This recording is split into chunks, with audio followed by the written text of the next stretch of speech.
Isang mapagpalang araw po sa ating lahat mga kababayan, Luzon, Visayas at Mindanao. Kamusta na po kayong lahat mga kabatid? Welcome back sa Usapang Kanto with One Talk PH. So ito na nga mga kababayan.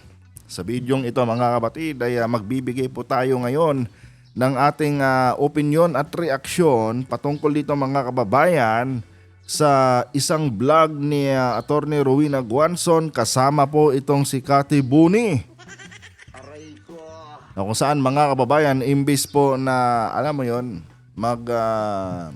magbigay ng kanilang message of encouragement sa ating mga kababayang apektado ngayon sa sobrang taas na presyo ng langis, mga kabatid, wala nang ibang ginawa kundi puro na lang panunulsol at pang-uudyok, no, sa ating mga kababayan para kalabanin po ang gobyerno. Diyos ko po, kababaeng tao pa nitong dalawang hinayupak na ito Puro kademonyuhan yung mga pinagagawa. Ay, Cathy Binag pala, hindi pala Cathy Buni mga kabatid. Sorry naman. No, na-mispronounce natin yung kanyang apelyido. Cathy Binag pala, hindi po Cathy Buni ha. Yung balita ko mga kababayan, no, ito daw si Cathy Binag na ito mga kabatid ay ito daw yung pantasya, no, ng mga DDS vloggers diyan sa loob ng SMNI. Ako po. Meron lang nakapagsabi sa akin mga kababayan na pinagpapantasyahan daw ito, no, ng mga kilalang mga DDS vloggers. Anyway mga kababayan, na bago tayo magpatuloy mga kapatid, huwag niyo po sanang kalimutang i-like ang ating video ngayon para i-share pa po ni YouTube sa iba pang hindi pa nakakapanood. So ito na nga mga kababayan, ayon dito sa title mga kapatid ng kanilang vlog, nako, title pa lang mga kababayan talagang panira na no? Hirap na ang taong bayan, nasaan ang tulong at solusyon? Kung ibalik ko kaya kay Attorney Rowena Guanzon, no, yung tanong nila, saan na ang solusyon? No? Saan na ang tulong at solusyon? Ikaw kaya attorney, tanungin kita, hindi po ba aspiring senator kayo? Oh, hindi po ba attorney, dapat ngayon pa lang nagpapakitang gilas ka na?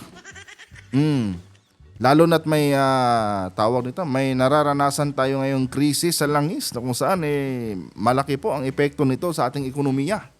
'Di ba?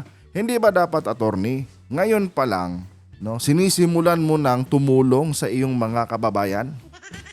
Oh, kahit man lang sana pakitang tao na lang dahil tatakbo ka sa 2028, dapat sana nagpapakitang tao ka ngayon at dapat sana nandyan ka sa kalye para mamigay ng tulong.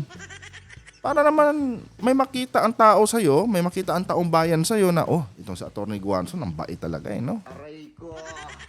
Diba? Hindi yung nandyan ka lang sa loob ng studio mo. Diba? Binibira ang presidente, ginagamit na pulutan ang presidente sa inyong programa para lang bumango ang inyong pangalan. Hindi po yan nakakatulong, sa totoo lang mga kapatid, hindi po yan nakakatulong sa ating mga kababayan. Ang kailangan po ng ating mga kababayan ngayon, tulong po sa ating mga politician. 'Di ba? Tulong po sa ating mga kababayang aspiring politician by 2028. Hindi po nakakain yan, hindi po napupuno ang tangke ng mga motor, ng mga sasakyan ng ating mga kababayan sa ganyang ginagawa nyo na kung saan imbis na pumunta kayo dyan sa sa lansangan at mag-abot ng inyong mga tulong, no, nandyan lang kayo sa loob ng inyong mga silid. At ginagamit ang presidente para sa inyong mga propaganda. Hindi po yan attorney, no? Aspiring senator ka dapat ngayon, no? Ngayon pa lang sinisimulan mo na, no, na i-build up ang iyong political career. Dapat, no, kung ako kay Attorney Guanzon kasi mga kapatid, aspiring aspiring senator ako by 2028. Imbes na magmukmuk ako dito sa loob ng aking bahay, lalabas ako sa kalye at mamimigay man lang kahit tag-1 litro ng gasolina sa ating mga kababayan na motorista. Yun dapat ang ginagawa nito ni Attorney Rowena Guanzon. Pero mga kapatid, tignan nyo kung paano sila, no, dumiskarte mga kababayan para bumango ang kanilang pangalan. Eto, pakinggan natin. Itong week na to ay sinusurvey ko yung mga Grab drivers. Andito na naman yung kaibigan natin na si Cathy Binag. Ayan. Magandang umaga sa inyong lahat, mga Oo. kababayan. Nagsusurvey ako ng Hindi gaganda ang umaga kung ganyan yung mga tirada nyo. No? Hindi gaganda ang umaga ng ating mga kababayan kung ganyan kayo. No? Hindi kasi yan ang kailangan ng taong bayan ngayon eh. Dapat sa ganitong panahon na may krisis tayong pinagdadaanan, iset aside muna natin yung mga pampolitika, no, na mga agenda natin. Dapat unahin muna natin yung kapakanan ng ating mga kababayan. Yun po dapat, Attorney Rowena Guanzon. Tuloy. mga Grab driver. At lahat sila, parehas ang sinasabi na yung kita nila ay nabawasan by 1,000 to 1,500 a day. Ano magagawa natin dyan ngayon? Oh. Hindi lang naman sila ang nabawasan ng kita. Marami po ang nabawasan ng kita, mga kabatid. No? Dahil sa taas ng bilihin ngayon. Dahil nga sobrang taas ng langis. Oh. Maging yung mga tawag nito, yung mga kababayan nating negosyante ngayon, ramdam na rin nila, no? Yung epekto nitong giyera sa pagitan ng Amerika at bansang Iran. Maging yung mga kita din nila sa pang-araw-araw, no? Nababawasan. Yung sinasabi mo, 1.5 lang, baka dito sa mga negosyante talaga, ng mga bigating negosyante natin mga kababayan, baka daan-daang libo talaga yung nawala sa kanila. Oh, di ba?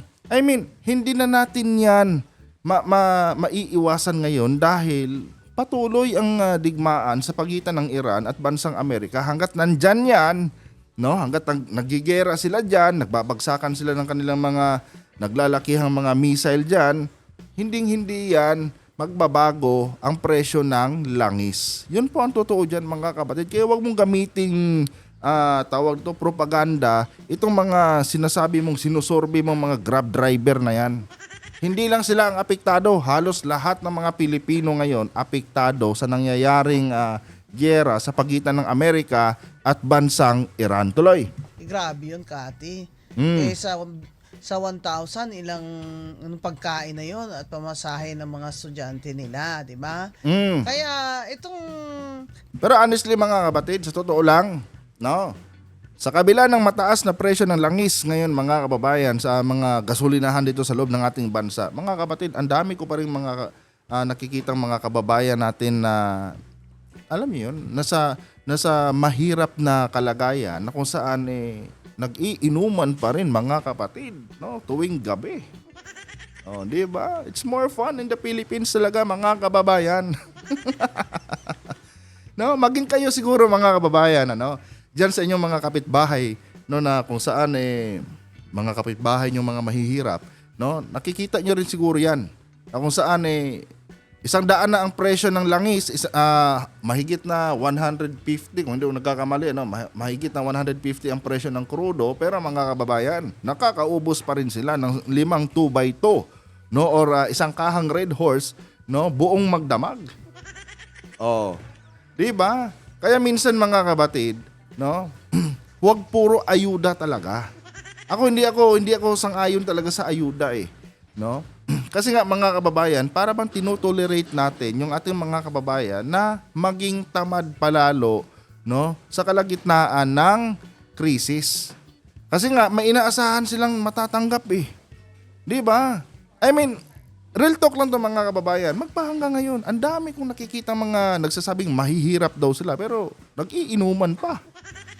Oh, imbis na pangkain na nila yung pera nila, pinapangambag pa mga kababayan sa kanilang mga kainuman. Oh, ito napapansin ko lang naman mga kapatid. Tuloy. Krisis na ito, ano ang sagot ng ating gobyerno at ni BBM? Alam mo, attorney, bago mo tanungin ang gobyerno kung ano yung sagot nila sa krisis, tanungin mo muna yung sarili mo. Aspiring senator ako by 2028. Ano ba ang pwede kong iambag, no, sa ating mga kababayan ngayon na hirap sa sobrang taas ng presyo ng langis? Hindi po ba, attorney, yun yung dapat yung tinatanong muna? 'Di ba? Ang ginagawa kasi ni Guanzon mga kababayan, no, dahil madamot siya, ayaw niyang magbigay ng tulong sa ating mga kababayan, no, at gusto niyang magpakuya-kuyakoy lang, ang ginagamit niya ngayong propaganda mga kapatid ay ang presidente. Ang administrasyon ni President BBM. Di ba? Pero dapat mga kapatid, gaya ng sabi ko sa inyo, kung ikaw ay isang aspiring politician, dapat ngayon, sa panahon ng krisis, ngayon mo dapat pinapatunayan ang sarili mo na karapat dapat kang iboto ng mga kababayan mo by 2028. Oh. Di ba? Real talk lang yan, Atty. Rowena Guanzon. At saka pala, Kati, nasaan si BBM? Naku, yan ang tanong ng taong bayan. O bakit yung hinahanap ang Pangulo? Di ba? Pag nagpakita ba ang mahal na Pangulo, magbabago ang presyo ng langis? Oh. Di ba? Ito mga kababayan, no? Isa ito sa mga propagandista eh. Isa ito mga kabatid sa tumutulong para lumala itong issue ng fake news patungkol kay President Marcos na di umano may stage 4 cancer. Oh, mga enabler ang tawag dito sa mga kababayan. 'Di ba? Hinahanap niyo si President Marcos. Bakit? Ano bang meron kay President Marcos? Oh, kung nagpahinga yung presidente. Kasi nga puro na lang siya trabaho. Oh, bakit si Sara Duterte hindi niyo hanapin? Sa bagay si Sara Duterte mga kababayan, madali lang hanapin eh. Kasi nga, hindi pagod. Walang ginagawa. Puro lang paglulustay sa pera ng kanyang opisina ang ginagawa. Di ba? Samantalang si President Marcos, mga kabatid, halos 24/7 pong nagtatrabaho yung ating mahal na Pangulo. Ngayon, hindi naman siguro masama, mga kababayan, kung simula noong Holy Week, no, ay nag-take a break muna yung ating presidente at nagpahinga muna sa kanilang bahay. Di ba? Karapatan naman ng presidente yon, no, na umalis muna sa harap ng kamera. Hindi ba mga kapatid? Oh, nawala lang ang presidente kung ano-anong mga insinuation na yung mga pinagsasabi nyo dyan. At sinusuportahan nyo pa yung mga fake news ngayon na pinapakalat ng mga kasamahan nyo rin vloggers na di umano ang presidente ay may stage 4 na cancer. Hindi ba mga kapatid? Oh, ito yung typical mga kababayan na full politiko. Oh, wala pa ngang hinahawakang posisyon sa gobyerno mga kapatid. Tignan nyo naman, no? Puro na paninira, di ba? Puro na pangungutya sa administrasyon yung ginagawa. O anong aasahan natin mga kababayan sa ganitong klaseng politiko? Ang hinahanap po ngayon ng mga Pilipino mga kapatid, alam nyo kung ano? Yung mga aspiring politician, no, na may kakayanan talagang tumulong, no, sa ating mga kababayan kahit, no, walang kamera na nakatutok. Yun po ang totoo ngayon mga kabatid. Yun po ang hinahanap ng ating mga kababayan ngayon. Ang hinahanap namin ngayon, Atty. Rowena Guanzon, yung mga aspiring leaders na hindi na kailangan gamitin ang pangalan ng presidente, no, para bumango yung kanilang pangalan at may kusang loob na tumulong sa amin, sa ating mga kababayan. Yun po ang hinahanap namin ngayon. Hindi tulad ninyo, no, na imbes na bumaba kayo diyan bumaba kayo diyan sa kalye at magpaabot na inyong mga tulong, nandyan kayo, no? Puro pang uudyok, puro pang gagaslight sa ating mga kababayan para mas lalo pa silang magalit, no, sa gobyerno. Tama ba yan mga kababayan? Oh, tama ba yung ganyang gawain mga kapatid? Di ba? Kababaing tao nito mga lintik na ito mga kababayan, pero wala talaga. Wala ka talagang maaasahan mga kababayan. Madamot, no? Madamot mga kapatid. Ayaw nilang maglabas ng pera sa kanilang mga bulsa para itulong sa ating mga kababayang apektado nitong nagtataasang presyo ng langis. Ano lang ba yung magbigay ka lang ng isang truck diyan ng diesel? Oh, hati-hatiin mo yan sa tagi 1 litro. Pamigay mo. Hindi ba? Hindi ka bawasan yan sa kayamanan ninyo.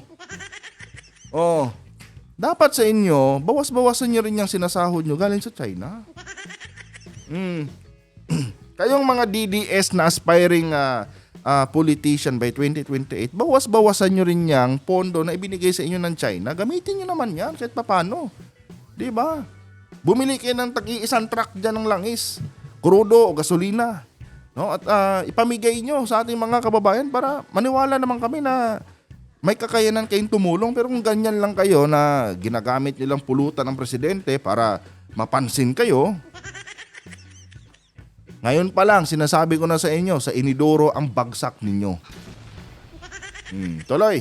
Auntie Claire, you need to come out. O kaya, proof of life. Yan. Para matigil na yung mga issue ngayon dito na Kayo nga ang gumagawa ng issue Ito din si Katibuni. Katibinag pala, sorry. Di ba? Kino-call out nyo ba si Yusik Claire? Oh. Ano magagawa ni Yusik Claire kung nagpapahinga yung presidente? Di ba? Yusik lang siya. Wala siyang karapatan na pakialaman yung personal na buhay ng presidente. Oh, ikaw talaga, Katibinag, minsan yung kamangmangan mo, bawas-bawasan mo rin, ha? Hindi porket pinagpapantasyahan ka dyan ng mga kasamahan yung vlogger sa DDS, akala mo kung sino ka na ring artista.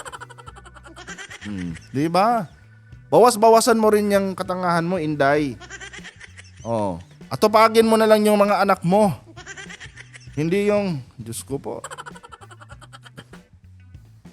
Nagtambal talaga itong dalawang mga walang kwenta, mga kapatid. Nagtambal talaga. Mga walang ambag sa lipunan. malabas sa social media, mga tanong ng mga kababayan natin na Sinong mga kababayan ang sinasabi ninyo?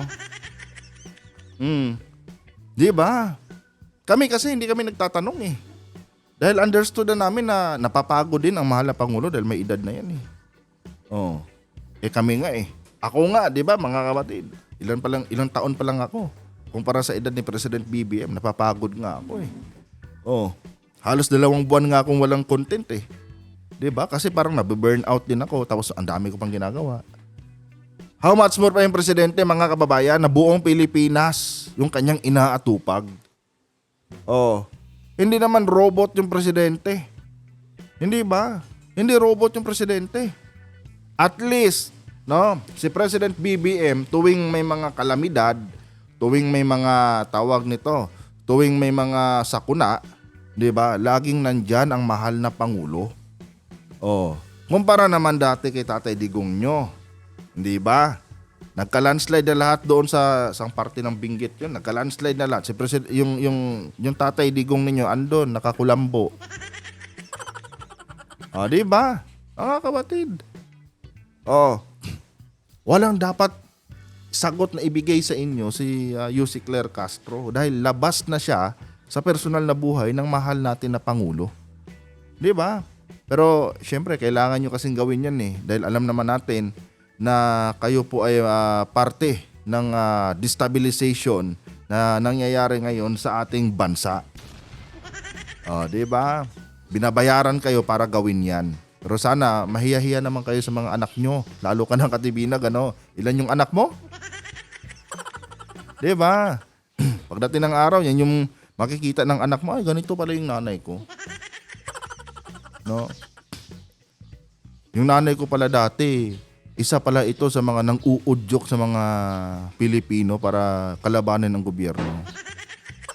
'Di ba? Kung responsableng ina ka, hindi ka dapat ganyan. Kung responsableng ina, 'di ba? Kung responsableng ina mo ka. nasaan na ang ating presidente, ano na po ang kalagayan ng kanyang kalusugan. Wala namang issue sa kalusugan ni PBBM. 'Di ba? Nasa maayos na sitwasyon ang mahal na Pangulo. Talagang gusto lang niya magpahinga, mga kapatid. At hindi natin pwedeng questionin ang mahal na Pangulo doon. 'Di ba? Hindi natin siya pwedeng questionin doon. Dahil nga, mga kababayan, laging pagod ang mahal na presidente. Dapat si Sara ang kini-question nyo. Madam Vice President, bakit puro na lang mga punta-punta dyan sa kung saan-saan pagtitipon at paninira sa presidente yung ginagawa mo? Ba't hindi mo na ginagampanan yung tungkulin mo? 'Di ba? Yun dapat si Sara ang tanungin nyo. At bakit imbes na talaga naman na lumabas siya at nang hindi na magkagulo or mag-isip pa ng kung ano-ano ang kababayan. Kayo lang ang nag-iisip ng kung ano-ano. 'Di ba? Palibhasa kasi mga kwan kayo mga dirty-minded na klaseng tao Oh. Nag-i-insinuate mga kapatid itong si Kati Buni, Kati Binag pala, no? Ng mga bagay na pwedeng magdulot ng pagdududa sa kaisipan ng ating mga kababayan. Tingnan niyo naman yung mga linyahan. Ito, pakinggan niyo ulit. Ang kalagayan ng kanyang kalusugan. Oh. At bakit ho, imbes na talaga naman na lumabas siya at nang hindi na magkagulo or mag-isip pa ng kung ano-ano ang kababayan Puro natin. iwas Oo. Diba? Halatang panlalason, nabubulol ako. Halatang panlalason mga kababayan sa kaisipan ng ating mga kababayan yung ginagawa nitong dalawang lintik na ito. Alam niyo mga kapatid sa kasalukuyang sitwasyon ng ating bansa ngayon na kung saan sobrang taas ng langis. Alam niyo ba kung sino ang pinaka-apektado sa lahat sa bawat pamilyang Pilipino? Walang iba mga kababayan kundi yung ilaw ng tahanan. At sino ang ilaw ng tahanan mga kapatid? Yun po yung mga nanay. Sila po ang number 1 apektado ngayon. Alam niyo mga kababayan, sa ganitong sitwasyon po na sobrang taas ng langis, hirap na po yung mga nanay natin ngayon mga kapatid na mag-budget ng mga pera nila, para mapagkasya po sa buong linggo yung kanilang hawak na budget para sa kanilang pamamahay. At yung mga ganitong ginagawa mga kababayan nila Kati Binag, nitong ni Atty. Rowena Guanzon, hindi po ito nakakatulong. Imbis na magbigay sila ng kanilang words of encouragement mga kapatid, anong ginagawa nila? Dini-discourage nila ng todo mga kababayan yung ating mga kababayang mga kababaihan. Alam nyo, ang layo talaga nila dito kay Senator Risa mga kababayan. Sobrang layo nila dito kay Senator Risa Hontiveros. Teka lang, yung mouse ko ayaw gumana.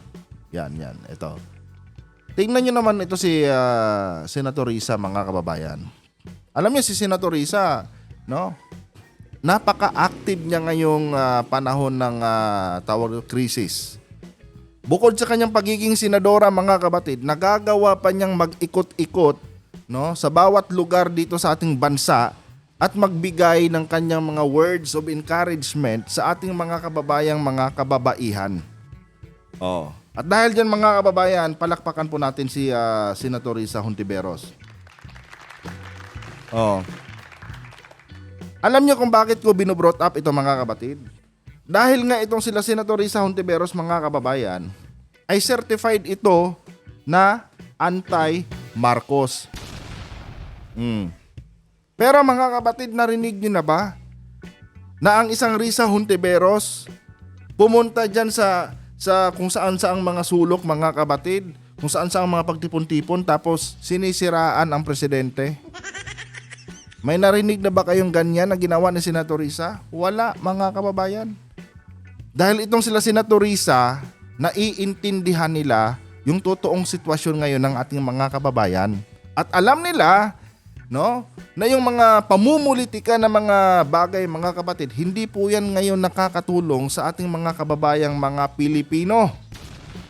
Dahil ang kailangan po ng ating mga kababayang mga Pilipino ngayon ay words of encouragement mga kababayan, especially sa ating mga ilaw ng tahanan, yung ating mga asawa, yung ating mga nanay na kung saan sila po yung may hawak ng budget. Dahil sa ngayon mga kapatid, hirap na hirap pong mag-budget ngayon yung ating mga nanay, yung ating mga asawa sa pera na hawak nila. Dahil nga sobrang taas ng bilihin. Tingnan niyo si Senator Risa mga babayan. Nakikilahok siya sa isang women's event mga kapatid. Women's kasi. Sa isang women's event. At ini-encourage niya, imbis na magbigay siya ng kanyang mga hinanakit sa gobyerno, imbis na siraan niya si PBBM, walang ganon. Tingnan niyo naman mga kababayan ang ginagawa ni Senator Risa. Pumupunta siya sa mga ganitong gatherings mga kapatid para mag-extend ng kanyang mga words of encouragement, especially sa ating mga kababaihan. Sabi pa dito ni Senator Risa mga kababayan, tandaan po natin na ang bawat babae ay may kakayahang magsalita at mamuno. Pakinggan natin No? Pakinggan natin ang isa't isa, gamitin natin ang boses natin para sa tama. Oh. Hindi para siraan ang presidente. Hindi ba? Hindi ba dapat Attorney Rowena Guanzon ganon? Hindi ba dapat bilang babae, Attorney Guanzon, kayo, no, dahil ma-impluwensya kayo dapat ang nagbibigay ng tawag dito, ng mga words of encouragement. Kayo dapat ang nagiging modelo tungkol sa sinasabing pagkakaisa, no, ng bawat isa sa atin. 'Di ba? Kayo dapat ang gumagawa ng ganyan ngayon.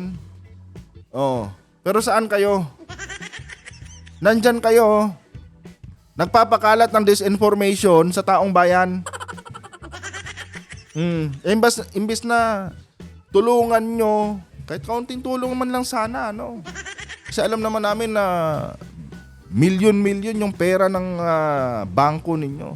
Kahit man lang sana bumili kayo ng isang truck ng isang truck ng langis.